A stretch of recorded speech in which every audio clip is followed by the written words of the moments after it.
കഴിഞ്ഞൊരു മാസമായിട്ട് അമ്മ എന്ന് പറയുന്ന ഈ താരസംഘടനയിൽ ചില പ്രശ്നങ്ങൾ നടക്കുന്നുണ്ട്. അപ്പോൾ കേവലം അത് ശ്വേതാമേനോനെ പിന്തുണക്കുന്നതോ അല്ലെങ്കിൽ അൻസിബയെ പിന്തുണക്കുന്നതോ അതല്ലെങ്കിൽ രമേശ് പിഷാരടിയുമായി ബന്ധപ്പെട്ട് നടക്കുന്ന ചില ഗോസിപ്പുകളോ അതല്ലെങ്കിൽ മറ്റു ടിനി ടോം റിലേറ്റഡ് ആയിട്ട് നടക്കുന്ന ഗോസിപ്പുകളോ എന്നതിൽ നിന്ന് മാറി ഈ താരസംഘടനയെ പൊതുവെ മലയാളി സമൂഹം കാണുന്നത് പ്രത്യേകിച്ച് ജനങ്ങൾക്ക് കാര്യമായ ഉപകാരമൊന്നും ഇല്ലാത്തൊരു സംഘടന എന്ന നിലക്കാണ്. എന്നാൽ അതിനപ്പുറം ചില കാര്യങ്ങൾ ഈ അമ്മ സംഘടനയുമായി ബന്ധപ്പെട്ട് പറയാനുണ്ട്.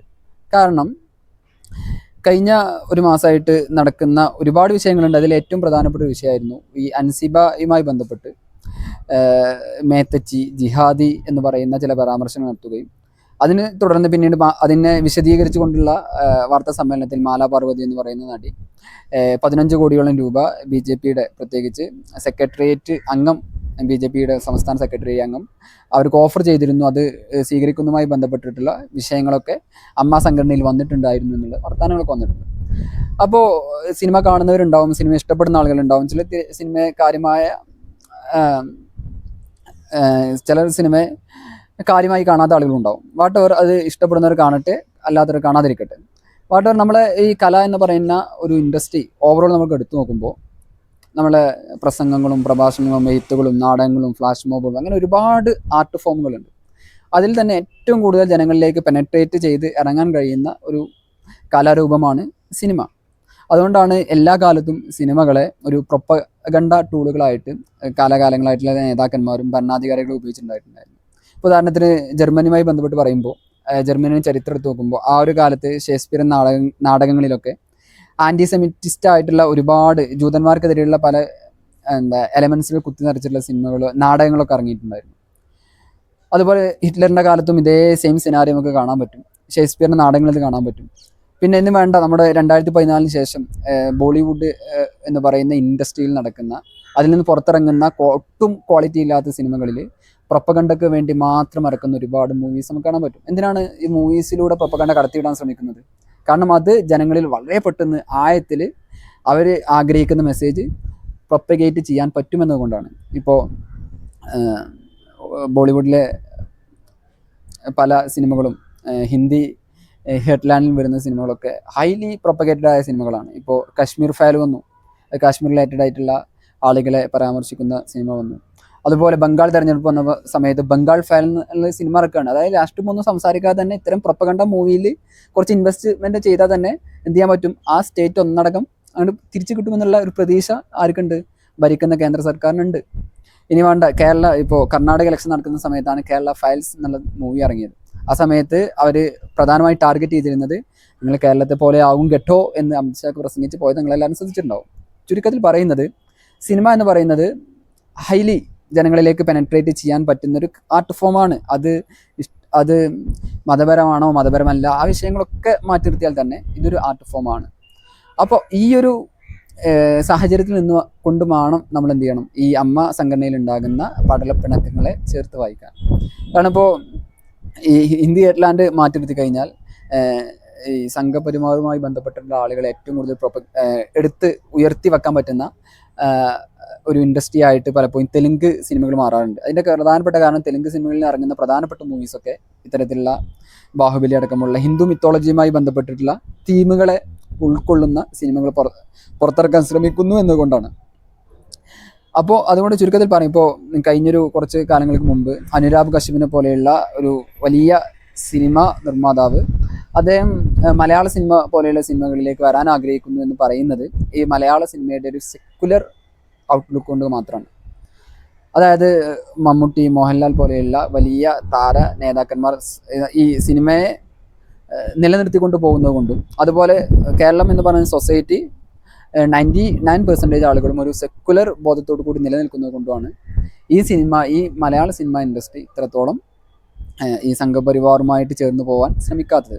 ഇപ്പോൾ മലയാളത്തിലെ സിനിമ രംഗത്ത് നോക്കുമ്പോൾ അത്യാവശ്യം ഇപ്പോൾ ഭരണ നേട്ടം ഉണ്ടാക്കിയ ആൾ സുരേഷ് ഗോപിയാണ്. പക്ഷെ അദ്ദേഹത്തിൻ്റെ സിനിമ ഇറങ്ങുമ്പോൾ പോലും അദ്ദേഹം ഒരു സംഖ്യയാണെന്നുള്ള ലേബലാണ് എന്ത് ചെയ്യുന്നത് അദ്ദേഹത്തിന് കിട്ടുന്നത്. അദ്ദേഹത്തിൻ്റെ മകൻ സിനിമാ രംഗത്തേക്ക് വന്ന് അദ്ദേഹത്തിന് കാര്യമായിട്ട് ഔട്ട് ക്ലാസ് ചെയ്തുകൊണ്ട് പെർഫോം ചെയ്യാൻ കഴിയാത്ത സാഹചര്യം വരുമ്പോൾ അദ്ദേഹം ബ്ലെയിം ചെയ്യുന്നത് എൻ്റെ അച്ഛൻ്റെ രാഷ്ട്രീയ പശ്ചാത്തലം പരിശോധിച്ചുകൊണ്ട് എൻ്റെ സിനിമകളെ ആളുകൾ വിലയിരുത്തുന്നു എന്നാണ്.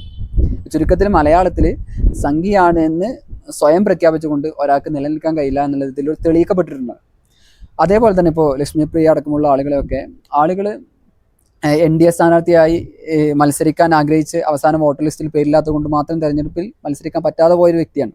ചുരുക്കത്തിൽ ഇത്തരത്തിലുള്ള ആളുകൾ പതുക്കെ പതുക്കെ ഈ അമ്മ എന്ന് പറയുന്ന താരസംഘടനയുടെ ഏറ്റവും സുപ്രീം പോസ്റ്റിലേക്ക് വലിയ സ്വാധീനമുണ്ടോ, അവർക്ക് സിനിമ ഇൻഡസ്ട്രി പിടിച്ചെടുത്താൻ പറ്റുമോ, അല്ലെങ്കിൽ അവരെ സിനിമ ഇൻഡസ്ട്രിയുമായി ബന്ധപ്പെട്ട് അവർക്ക് എന്തെങ്കിലും ചെയ്യാൻ പറ്റുമോ എന്നുള്ളതൊക്കെ പോട്ടെ, പക്ഷേ അതിൻ്റെ കീ പോസ്റ്റിലേക്ക് വരുന്ന സമയത്ത് നമ്മുടെ മലയാള സിനിമയുടെ ആ സെക്കുലർ ഫാബ്രിക് നഷ്ടപ്പെട്ടു പോകാനുള്ള സാധ്യത വളരെ കൂടുതലാണ്.